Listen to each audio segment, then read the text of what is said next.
Sure. Let me give one concrete example is the mobile phones that community health workers use can be used for quite a number of other functions.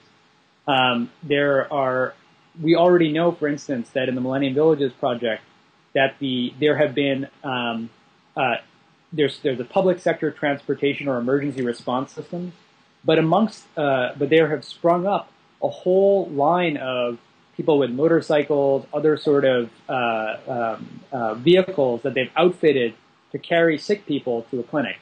And that's been possible in part because there are phones available, there are ways to call people, and we didn't even notice this until we just saw so many motorbikes with kind of modifications to their side and asked what was going on here.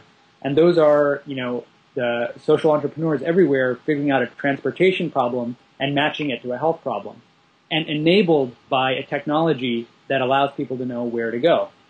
And so one simple example of when you put out infrastructure with one purpose that's meant to reach a specific problem, it gets repurposed, reused in so many different ways that we couldn't anticipate. And that's what's so exciting about seeing these systems at a very local level being unfurled all across sub-Saharan Africa and the poorest areas, because it's infrastructure that people can use to be incredibly creative with.